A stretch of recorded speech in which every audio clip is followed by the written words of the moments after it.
Et à l'occasion du début de la semaine de la langue française, on ouvre une page littérature avec un roman francophone. Il raconte l'histoire de deux jeunes amis, deux jeunes Maliens sur les chemins de l'exil, deux grands hommes et demi parus aux éditions Jean-Claude Lattès et le second ouvrage de l'écrivain malien Diadier Dembélé. Bonjour. Merci d'être avec nous. Votre roman raconte l'histoire de jeunes Maliens, Mancha, votre héros, et Toko, son ami. Alors nous sommes dans les années 80. Ils quittent leur village pour aller à Bamako. Quelles sont les raisons de leur départ? C'est un exil forcé?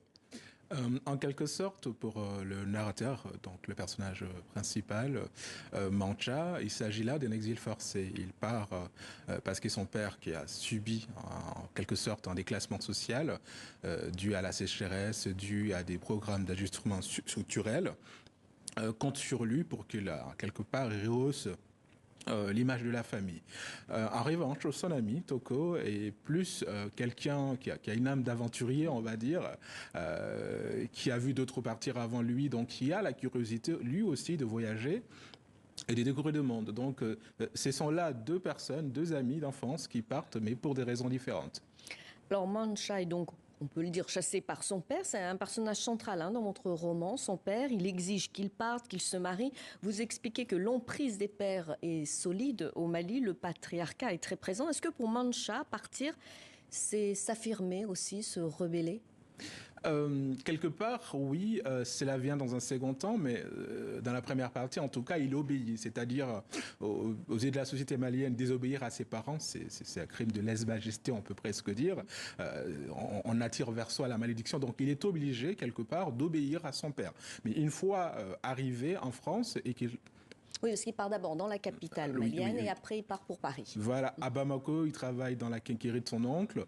Il y a des événements qui le poussent à partir à nouveau. Et une fois en France, il réalise qu'en fait, il n'a fait que suivre les décisions d'autres personnes concernant sa vie et que finalement, ça n'aboutit à rien du tout et qu'il a l'impression de perdre son temps. Donc là commence une vraie fuite, une forme d'errance dans laquelle il se cherche.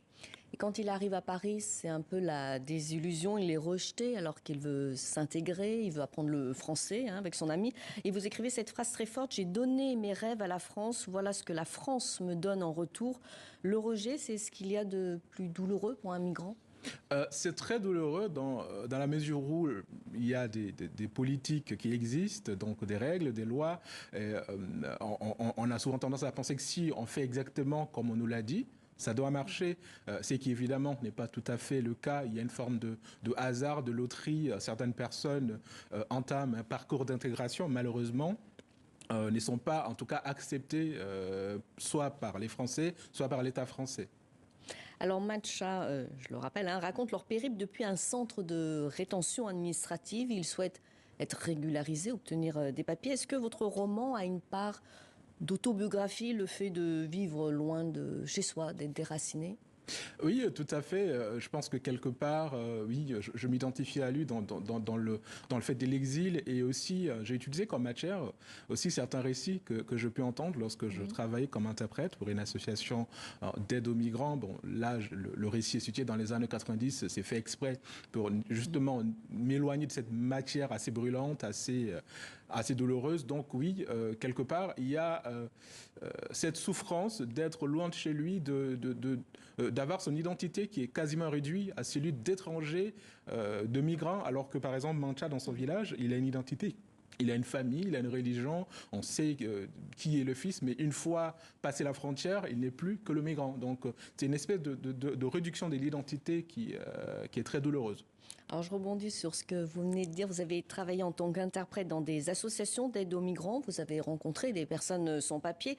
Écrire sur les migrants, raconter leur parcours du combattant pour être régularisé, c'est une manière aussi de leur rendre hommage, de saluer leur courage. Oui, tout à fait, parce qu'en tant qu'interprète, on est tenu par un devoir de neutralité, donc aussi de confidentialité. C'est qui, quelque part, on est là face à des personnes en détresse, donc on joue notre rôle, bien évidemment, on reste neutre, on traduit uniquement ce qu'il dit, mais on enlève de ce fait toutes les émotions, les larmes, les joies, les tristesses. Donc, quelque part, écrire ce roman, c'était essayer de ramener tout ce que j'avais enlevé, quelque part, lorsque je me contentais, avec le devoir de neutralité, de simplement traduire les mots et non les émotions. Alors vous parlez le soninké, le bambara et vous écrivez en français. Et dans votre roman, il y a un mélange d'expressions. Vous inventez, on va dire, un français, soninké. Oui, C'est un choix. c'est un choix, mais en même temps, ça ne l'est pas, puisque la langue française est longtemps restée la seule langue que je parlais et que j'écrivais. Donc, lorsque la question de l'écriture, en tout cas, est arrivée dans ma vie, tout naturellement, j'ai écrit en français. Mais une fois...